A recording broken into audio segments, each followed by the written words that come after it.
Positive reinforcement happens when you present a desirable reinforcer as a consequence to a behavior. This causes the behavior to increase. The rule of thumb is, if you are providing reinforcement, even if it's not conscious, your dog will repeat the behavior. Reinforcement can be anything: attention, treats, or toys. It is whatever motivates your dog. A dog sits when he is presented a treat. Your dog relieves himself on the carpet after a long day alone. If he was able to steal food off the table one time, he will continue trying to steal food. Reinforced behavior, either by you or the environment, will increase that behavior. Can you look at me? Sydney, look at me. Good girl.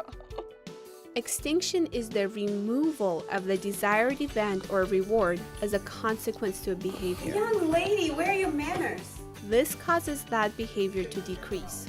If you do not want your dog to repeat the behavior, do not give it any reinforcement.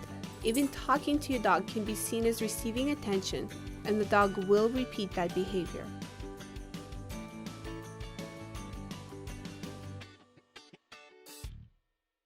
Decide what you want your dog to do instead of the unwanted behavior. It needs to be something that is incompatible with the unwanted one. As an example, your dog cannot jump on people while laying down.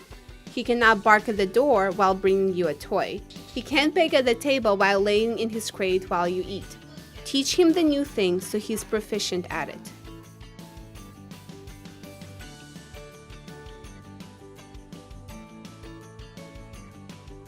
You need to either prevent or ignore the unwanted behavior. You cannot stop unwanted behavior if your dog is allowed to do whatever he wants. Behaviors you ignore are things like barking at you for dinner, mouthing on you, or begging at the table.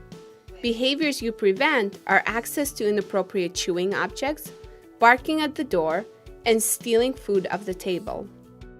If your dog is acting up out of fear or insecurities, do not ignore her. Many shelter dogs or dogs with traumatic pasts need more comfort. Ignoring them can make them more insecure and unsure about themselves. There is no evidence that comforting a scared dog is bad for the dog or that it teaches them to act scared to get attention. Learn to differentiate between your dog being insecure, scared, or uncomfortable versus misbehavior.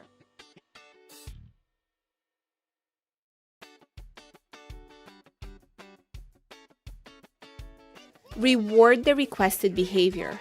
If you ask him to sit before saying hi to people and he sits, you should reward with lots of attention and petting. If he tries to jump, remove the reward until he sits again. If he's not barking at the door, reward him. When the leash is slack while walking, he should be praised like crazy. As long as the behavior isn't dangerous, it is up to you if you want your dog to do it or not. If you're okay with your dog eating off your plate, that's up to you. You can let them on your bed or not. They can bark at the door if you want them to. It is your dog and you can let them do whatever you want as long as it's not dangerous.